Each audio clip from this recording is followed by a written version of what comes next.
Hello friends, ഇത് ഞാൻ ചെറിയ മത്തി മുളകിട്ടതാണ് ഉണ്ടാക്കുന്നത്. അപ്പോൾ അതിന് കുറച്ച് ചെറിയ മത്തി എടുത്തിട്ടുണ്ട്. ഇതിലാദ്യം കുറച്ച് മഞ്ഞൾപ്പൊടി ഇടുന്നുണ്ട്, കുരുമുളക് പൊടി,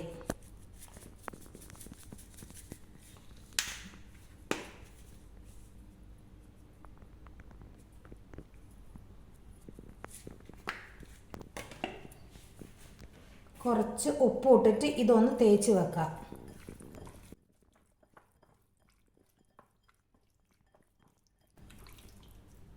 ഇത് നിൽക്കട്ടെ. കുറച്ച് ചെറിയ ഉള്ളി എന്ന് പറഞ്ഞാൽ ഞാനൊരു 20 എണ്ണം എടുത്തിട്ടുണ്ട്. അതെന്താ വെച്ചാൽ വളരെ ചെറിയ ഉള്ളി ആയതുകൊണ്ട് നിങ്ങൾക്ക് വലിപ്പമുണ്ടെങ്കിൽ അതിന് എണ്ണം കുറയ്ക്കാം. പിന്നെ ഒരു 10 അല്ലി വെളുത്തുള്ളി എടുത്തിട്ടുണ്ട്. അത് നിങ്ങൾ മീനിനനുസരിച്ചിട്ട് നിങ്ങൾക്ക് എടുക്കാം. പിന്നെ 3 പച്ചമുളക്, നല്ല എരിവുള്ള പച്ചമുളക് വേണ്ട 3 എണ്ണം എടുക്കുക. പിന്നെ ചെറിയ കഷ്ണം ഇഞ്ചി, ഇതൊക്കെ പാടി കൂടി, ഇത് 4ഉം പാടി കൂടിയിട്ട് കുറച്ച് കുരുമുളകും കൂടി കൂടിയിട്ട് ഒന്ന് നല്ലോണം അരച്ചെടുക്കുക.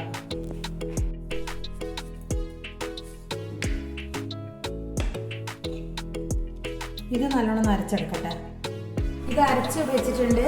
ഇനി എന്താക്കുക, ഒരു പാൻ വെച്ചിട്ട് അതിൻ്റെ അകത്ത് കുറച്ച് വെളിച്ചെണ്ണ ഒഴിക്കുക. ഈ അരച്ചിട്ടുള്ള ഈ അരപ്പ് ഒന്ന് ചൂടാക്കണം.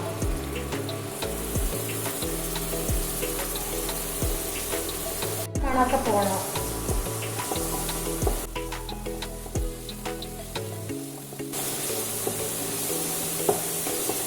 മുളക് പൊടിയൊന്നും ഇടുന്നില്ല. അപ്പം പച്ചമുളകും കുരുമുളകുമാണ്. അപ്പം എരിവൊക്കെ നിങ്ങൾക്ക് നോക്കിയിട്ട് ആവശ്യത്തിനനുസരിച്ചിട്ട് ഇടാം.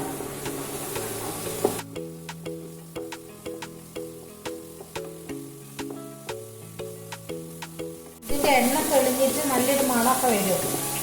അതുവരെക്കും ഇങ്ങനെ വഴറ്റണം.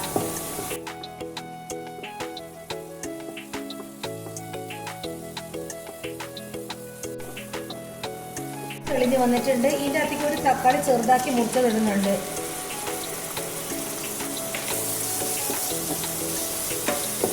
ഇതൊന്ന് ചെറുങ്ങനെ വഴറ്റുക.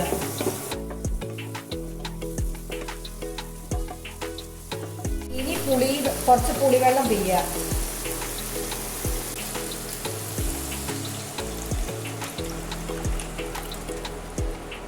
ഇതിലേക്ക് കുറച്ച് മഞ്ഞൾപ്പൊടി,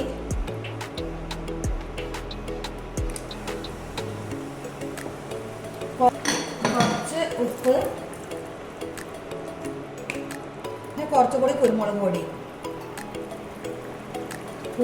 നല്ലോണം ഇടുക. ഈ ഒരു എരിവ് തന്നെയേ ഉള്ളൂ.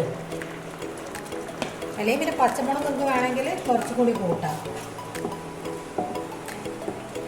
ഇതൊന്ന് തിളക്കട്ടെ. ഈ സമയം ഇതിൻ്റെ ഉപ്പ് നോക്കി നോക്കുക.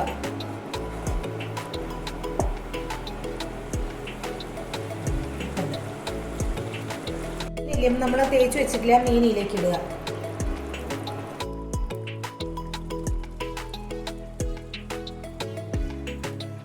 മിക്സിന്റെ ബൗള് കഴുകിയ വെള്ളം ഇതിലേക്ക് ഒഴിക്കുന്നുണ്ട്.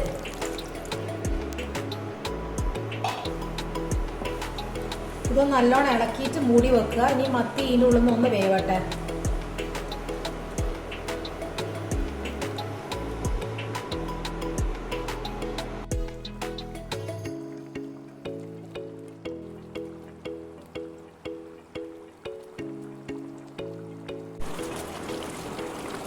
ഇത് ഇങ്ങനത്തെ ഒരു കുറച്ച് ഇത്ര ഗ്രേവി ഉണ്ടാകുന്ന സമയം ഓഫാക്കണം. പിന്നെ നമ്മൾ ഓഫാക്കിയിട്ടാൽ ഇതിൻ്റെ അകത്തുനിന്നും കുറച്ച് പറ്റും. അപ്പോൾ ഇനി ഇത് ഓഫാക്കുന്നതിന് മുന്നേ കുറച്ച് പച്ചവെളിച്ചെണ്ണ വയ്ക്കുക. കുറച്ച് മതി. എന്ന് വെച്ചാൽ നമ്മൾ ഉള്ളിയൊക്കെ വാട്ടിയത് വെളിച്ചെണ്ണയിലാണല്ലോ. കുറച്ച് ഒഴിക്കുക, കുറച്ച് കറിവേപ്പില ഇടുക. എന്നിട്ട് ഇത് ഫ്ലെയിം ഓഫാക്കുക. ഇതുപോലെ എല്ലാവരും ഒന്ന് ഉണ്ടാക്കി നോക്കുക. ഇഷ്ടപ്പെട്ട ലൈക്ക് ചെയ്യുക, കമൻറ്റ് ചെയ്യുക, ഒന്ന് സബ്സ്ക്രൈബ് ചെയ്യുക.